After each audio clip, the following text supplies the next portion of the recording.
I'm like people who watch Grey's Anatomy and then give you unsolicited health advice about your like kidney or your like weird toe hair, because one, I watched Marquez Brownlee and Mr. His Boss and Ella the Blackpink stan, and I think I know everything about tech now and smartphones, and I don't. Anyway, but this isn't about iPhones, this is about computers. No, it's not. It's about your back to school needs and wants and saving you money. But also, I wanted to premise that just because my ego is big, it doesn't mean my knowledge is big. Yes. Nice. My stomach hurts. What was I saying? With that being said, I do have some knowledge and I'm not completely unfounded like BlackBerry Creative. So this video is about what I did and did not use in college for my first semester, because it really changed from the first 2 weeks to like now. My teachers are on strike, but that's not the only reason things change. It would change once I started getting into a routine. I go to a liberal arts school, so my classes right now are like Adobe Photoshop, reading, and writing. So just like keep that in the back of your head and take whatever I say with a grain of salt and a little liberal arts. The first thing I want to get out of the way are the obvious ones. So if you use a MacBook or a computer that generally doesn't have a lot of ports, the USB-C to USB hub, or if you have a USB computer, a USB to USB hub. I usually only need one to take with me, but I use two at home to plug in a keyboard and a mouse. My audio chip and my hard drives and my mixer and my video game console, I use them for a lot, but just keep in mind, don't spend too much money on them. Go to Amazon, buy like the $10 one. It's not likely to malfunction, and if it does, nothing's harmed. If you buy the one on the Apple site, that is $69 that you cannot get back. Doing the iPad versus computer debate in farther down, so if you want to keep watching, it would be appreciated. My second item is if you're planning to take any class that involves Adobe Suite, I would thoroughly recommend getting a hard drive, an external hard drive, because it takes up so much space. Your computer's already working so fucking hard to open one app on the Adobe Suite, and if you want to like open Media Encoder, you're gonna need all of your MacBook's power. Or if you're at a place to upgrade your computer, get extra RAM. But this is really if you have a MacBook. If you have a PC computer, your computer might be fine. A Windows computer, your computer could be fine. I really don't know anything about Windows computer except for like my microwave. So anyway, so expensive. Oh my gosh, I spent so much money. My stomach hurts. Okay, so the third item was gonna be a keyboard, but I actually decided to take that off the list and put it to my optional section. So if you wanna, please keep watching if you wanna see that. Anyway, okay, continuing. So, but my third item right now is a mouse. Rated. But a mouse will help you so much. Scrolling through endless articles, highlighting, copying, pasting, everything is so much better with a mouse. Even though I'm more of like a girl group fan myself, I have the J-Hope BT21 mouse. I've had some bad experiences with Bluetooth mice, however, this mouse is really smooth and I don't know, it's been working for me quite well. It has this like little section to keep your USB stick so you don't lose it. So yeah, I've been really enjoying it. This next item is not a tech accessory. I might have lied in the video title depending on what I titled this video, but it's just a folder that I got from Five Below. At the beginning of the semester, the professors gave out a lot of handouts. However, after like 3 or 4 weeks, it really started to die down, and the only handouts I were to receive were either PDF form or they were very short articles, and so I didn't think a binder was worth it.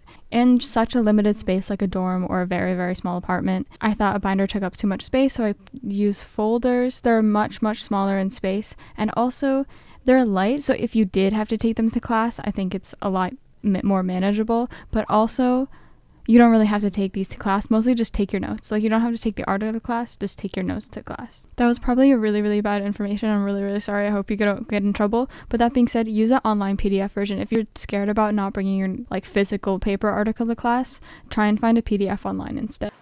So my fifth item is regrettably, it's highlighters. So I literally made this video thinking about highlighters, like how I see all these videos with people who have like 10 million highlighters, and I'm like, do you really use any of those?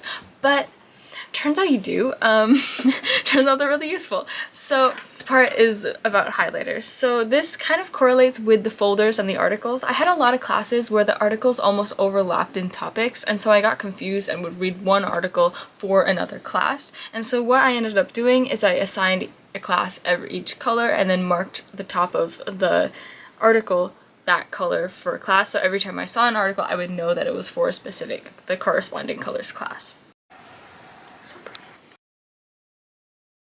So now we've reached the iPad versus MacBook debate, and the reason for that is that this is a common debate based on like, is an iPad the budget option? iPads are the budget option, meaning they don't get up to $1,000 unless you're going to the iPad Pro.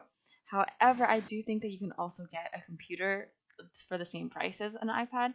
There's a lot of great refurbished sites that you can get MacBooks at the same price as like the iPad or like the iPad 9 or 10. But if you're going for an iPad Pro or like a MacBook, honestly, you could get a MacBook for a similar price as an iPad Pro, depending on like, if you're gonna use it like a computer, you're also gonna need to get a keyboard, and the Apple keyboards are so expensive. So here's my spiel. So MacBooks are pretty expensive. So are iPads. A computer is absolutely necessary though. I think, I mean, at least in the subject that I'm in, I think whether you go for Windows or a MacBook, you're gonna get a computer either way. Like, you're gonna get something good. So I personally have a MacBook just because I use Logic. There isn't any other reason besides that I use Logic. I think that the integration is nice, but I don't use it too much. I used to use it all the time, but now that I edit on my PC, the integration isn't everything for me. It's useful, but it's not like an everyday all the time thing that I do now. I'm not stuck in the algorithm per se anymore, but I am stuck with Apple because of Logic. If you're gonna use the Adobe Suite, you actually might be better off with a PC because Apple has its own versions of the Adobe Suite, but I don't use it because it comes free with my school. But why I might recommend potentially a Windows computer is that if you're not going to be using any of the MacBook like related features that you like, if that's not like crucial to you, you can get a Windows computer probably with more space, more RAM, for a better price. Hate to admit it as kind of an Apple stan, but it's probably true. Now about the iPad. So this really correlates with what classes you're taking. Obviously, if you're in illustration, or that is probably necessary, but I did not buy my iPad for school. I have my iPad mostly for editing and also for drawing and making like animations. But I found my iPad incredibly useful actually as someone who cannot organize my thoughts in my words. Wait, what? So as someone who cannot organize her own thoughts, much less her own notes. So I had this one class specifically who we had to take extensive notes for every class and then talk about them in discussion for the next class. And I found that incredibly helpful. I found it useful, and I thought my notes looked pretty at the end of the day. And also reformatting my notes were very much how I studied. Like, I didn't study by like going over everything over and over and over again. I really just rewrote my notes more pretty and called it studying. So with a grain of salt, I don't know.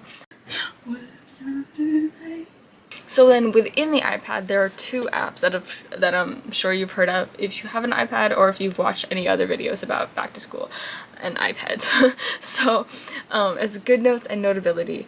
I think either one you pick, you're gonna be fine. The only difference as someone who has both and uses both is that like some of the stickers are different, obviously the themes. However, Notability, you can record your notes. A GoodNotes has much better handwriting recognition. So even though I do use my iPad for school, I want to emphasize. And I also use my iPad for live streaming, so hopefully I'll go live at some point again. Please tune in please follow me on Twitch just in case I occasionally go live. I think if you're gonna go for an iPad or a computer, you have within the budget to go for a computer. It sounds kind of dumb, but I live in New York City where every single person probably owns like 5 tote bags that they've gotten for free, or tote bags that they had to buy at a supermarket. My reasons for the anti-tote bag agenda is that, one, they hurt your shoulder so bad if you have anything more than like one book inside, and I take my laptop, my iPad, my reading book, my planner, everything is in my freaking bag. So it causes shoulder pain. 2, everything is just disorganized at the bottom of your bag and it's awful. You can never find anything. Literally, you try and look for lipstick or something, gone. You're not even gonna find it until you get home. 2, no, that's it. It's heavy and you can't find anything. That's all I have. My next item, which I have labeled as 8th on my script here, but I don't know if it's actually 8, is planner. So I'm notorious for not using a planner. Right now I'm using like my notes app because I'm stupid and bought a planner that starts like the last day of December. There are two types of planners. You can get a digital planner or you can get a physical book planner that I am not using right now, but I have a digital planner that I literally have to take everywhere. It's in my notes app. The pros to that is literally that you can take it anywhere. But the pros to a book is that it's more fun. So, I mean, if you want to take the con of having something a little bit heavier in your bag, or if you want to use your notes app, it's fine, just use a planner. My mother or father is listening to this, or literally any of my friends, they are going to pass away because my next item is a clean space. And literally you can tell if you look behind here, I don't have a clean space. Like, it's clean enough, but it's not like stunning, you know? This isn't entirely possible if you have a roommate. Like, the school requires you to have a roommate is one of the reasons I live off campus, because your roommate probably won't appreciate you live streaming at 1 AM. But to be honest, I haven't done that, so maybe I should. I think a clean working space will definitely make you more productive. I'm sure there are like studies on this, but I don't know. But I will admit that I feel very good when my space is clean. The next item, I don't know, the next people I have on this list are friends. They are huge motivators to actually do my work. Usually we end up staying up incredibly late because we procrastinated all throughout the day hanging out with each other, but this is the only way that I personally can stay up late doing homework. I'm not a huge person who values like homework over my sleep. I feel like the general consensus is don't stay up late and value your sleep over your homework, but that's not always possible, you know? So I would say that if you're gonna stay up late doing homework, do it with your friends. It's a lot more fun. So my list so far is my mouse, binder, highlighter, iPad, computer, backpack, shoulder bag, a planner, clean space, friends, and caffeine.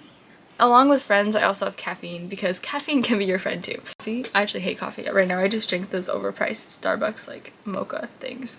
Here's my one random study tip, that if you have long hair, I had long hair for a while, so this is a valid point. I swear I had long hair at some point. If you have long hair, you can put it up. Like if you put your hair up, it feels really great and you get more into like the study mode.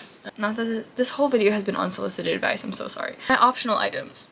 The things that I have optional are a keyboard, candles, and an internet cafe, and here are my reasons. So I put the keyboard as optional because you don't really need one, but I do find it a lot more satisfying than your MacBook or regular keyboard computer. I love mechanical keyboards, but you do need to be mindful of your roommate and your like keyboard noise level. So right now I'm using a Keychron computer. It's like my favorite thing on the planet. I think I have brown keycaps, but I'm not sure. And then I have another mechanical keyboard that has red keycaps. And the sound from my red keycaps is absolutely wonderful. So I'm enjoying. I love the sound for the red keycaps, but I also really love my Keychron. It has everything I need it to do. So my second one's candles. Okay, I know you're not allowed candles in most dorms. However, I'm not supporting you breaking the rules. But if you happen to bring them somewhere else, like an outdoor like study spot or like a restaurant that already has candles. So my reasoning for this is, one, they make your apartment / dorm smell really, really good. And my second one is they create a great study vibe. I pretend I'm studious. I pretend that I'm in Hogwarts and I'm studying. See this on a lot of people's lists, and honestly I don't go very often, but I put this out just because if you need to print anything and you don't have a printer, internet cafes are great for it. An internet cafe kind of has gaming computers, regular computers, and printers. You can take passport photos, I don't know. Honestly, I don't have a lot of printing to do and my school gives me printing credit. The only reason I really needed to use this is, one, I live an hour away from school, so I don't necessarily always want to go to school if I'm just gonna go print something out, but also because my school went on strike, and so I didn't want to cross the picket line, like the physical one in front of my university center, so I ended up going to an internet cafe, which is a shame to waste my school credits. However, I thought it was more responsible to respect the strike that's going on. So my local spot, around $3 an hour for using one of the regular computers. I'm not sure if it switches if you use the gaming computer. I do want to try it. Also, it's fun to do work surrounded by people. I feel like you feel more productive. Also, you kind of feel like a hacker, or like you're in a video game, like you're in a movie, because I feel like the US doesn't have a lot of internet cafes. Like, it's not like a normal thing. So when you go, I feel like I'm in a movie. I also if you want to, you can take short gaming breaks. So That's fun. And I'm sure I'm forgetting something like painfully obvious, but that's all for my list for today. Thank you for listening to my unsolicited advice. If you did, I appreciate it. Catch you next time. Please subscribe if you want to. I would appreciate it if you subscribed. It's